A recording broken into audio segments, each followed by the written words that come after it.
What's up YouTube, JL Fulks here. Welcome back to my channel. Today we're going to be taking a little tour of my home studio here in Nashville in my apartment. I've been building it for the last year and yeah, we're going to check it out. Come with me. Here we go. So, this is my home studio, my Minimalist studio here in Nashville where I do all my YouTube videos and where I track my guitars and everything. We're going to run through just about everything in this room, my cameras, microphones, my laptop, speakers, audio interface, guitars, you name it. So stay tuned. So this is my studio desk. I picked this up for pretty cheap, and this is probably one of the better looking ones that I found that were inexpensive. This slides out so you can stick a keyboard in there. And pretty easy to assemble. I believe I got it on Amazon or Guitar Center. I'll link it in the description, but easy to assemble, gets the job done. Pretty much all I need for now. Eventually I'll be upgrading my desk, but for now this works perfect in my apartment. This is my studio chair. I picked this chair up for pretty cheap off Amazon. Gets the job done. It's not the best chair in the world, but for the money, it's pretty dang good, and it's very comfortable. I could sit in it for hours without my back hurting or anything like that. So this is my MacBook Pro. This is what I pretty much primarily do all of my recording and video editing on.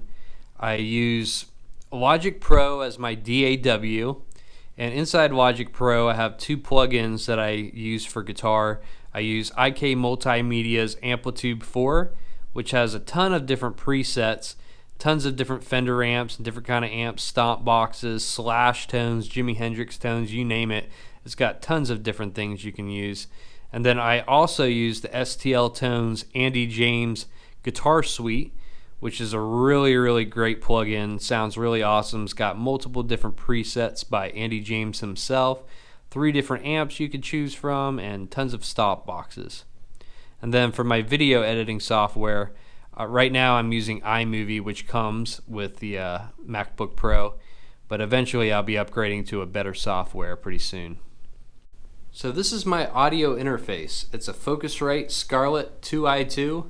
Really great audio interface. I've been using it for a while now.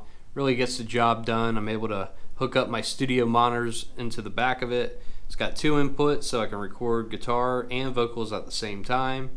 Really gets the job done. I'm really happy with it. You could pick up one of these at Guitar Center for about $100. So these are my studio monitors. I just picked these up from Guitar Center about a week ago. They are Kali LP6 studio monitors. They're 6 inches. And I gotta say, I'm very impressed with these. If you've never heard of Kali, they're a new company that was started by some of the guys from JBL. And I'm very impressed with these. They sound really great. They're really clear. Eventually I'm going to get some stands to go on each side of my desk so I can have a better perspective, but they're really great monitors. I'm going to be doing a review on these in the near future, so stay tuned for that video. So this is my MIDI keyboard, and these run about $100. It's an MPK Mini. I haven't got to dive into this thing a whole lot yet, but you can program drums and all kinds of different MIDI sounds on it, and I really like it. I've programmed some drums with it, but still learning how to use all the features on this, but pretty good value for $100, so I thought I'd pick one up, and it's a great little addition to the studio here. And then back here I have my external hard drive, which when I upload videos and stuff I'll drop them on that. For studio headphones, I'm using the Beats Studio 3.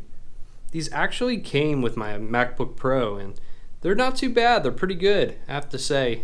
They're not the best in the world, but they get the job done for what I'm doing.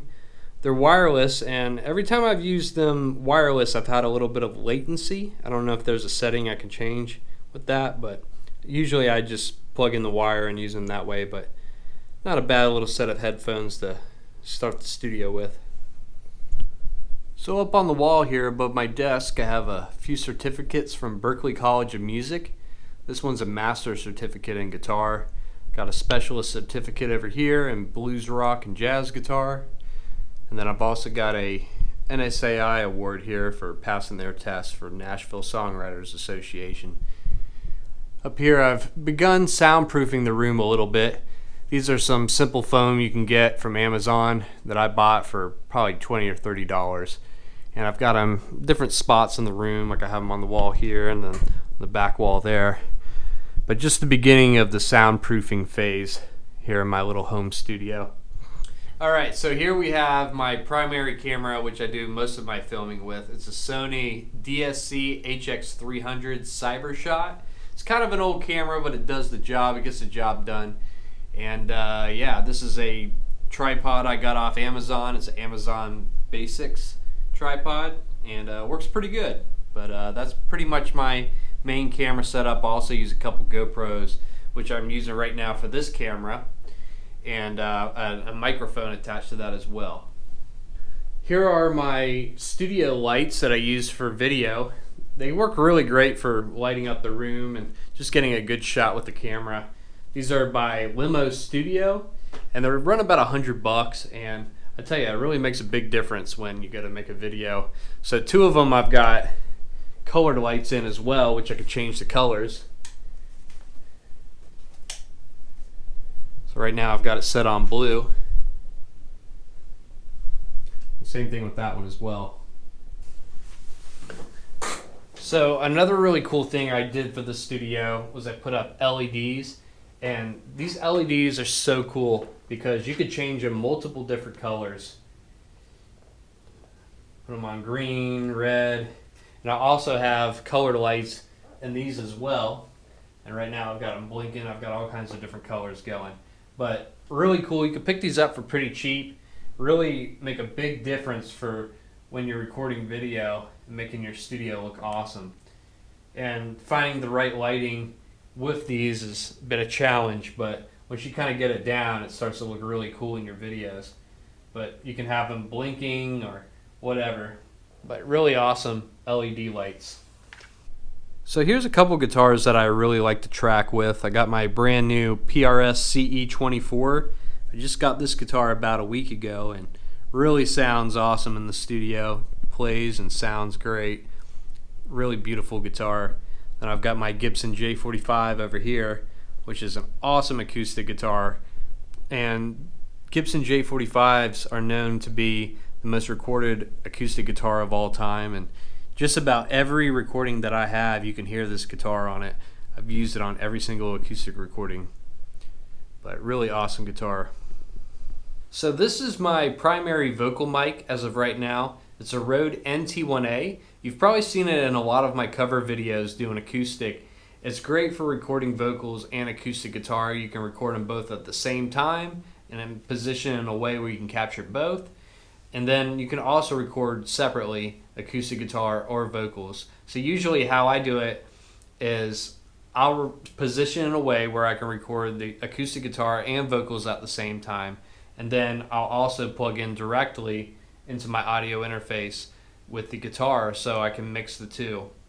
But really great microphone. I'm going to be doing a separate video on this microphone in the near future, so stay tuned for that. Once I have it, I'll link it in the description of this video. Here's my simple and effective guitar pedal board. I already did a video on this, but I've got a couple pedals that I use for more of my blues and rock tones. I've got a Mojo Hand Speakeasy Clean Boost, and I've got a Cusack Screamer Overdrive. If you want to check out the video, I'll link it in the description. Here we have two Fender Deluxe Reverb amps. I've got two of them because when I tour, it's nice to have a backup, but really awesome recording amp and for playing live shows as well. It's a really great amp in general. That's why I have two of them. Then a couple guitars over here, more guitars over there, a couple stools for when I have people over to record. It's nice to have somewhere they can sit. A couple of my guitar cases here. I use mono gig bags. These are the best gig bags. Right now I have my Heritage H535, aka Ruby, in there, and it's safe and sound. Actually, I like these cases better than the hard shell cases. This is an acoustic case and this is an electric case. These are just so cushioned. They're great for flying on an airplane or just having your really beautiful guitar kept safe. So definitely suggest getting mono cases. Alright guys, so that is my studio here in my apartment in Nashville, Tennessee. I pretty much bought all these things a little bit at a time and upgraded as time went on, and going to continue to upgrade as time goes on, and then eventually when I move out of this apartment and get a real house, I'll have a real studio. But this studio right now really gets the job done. I'm able to pump out guitar and videos like crazy. Everything is good quality and I love it. I love being in this room. It's so much fun to be able to create in this room and make videos for you guys. So anyways, thanks for watching, and be sure to like, share, and subscribe to the channel. If you're interested in any of these products, I'll link them in the description of this video so you can add them to your studio as well. But thanks for watching the video. I'll catch you all in the next one. Peace.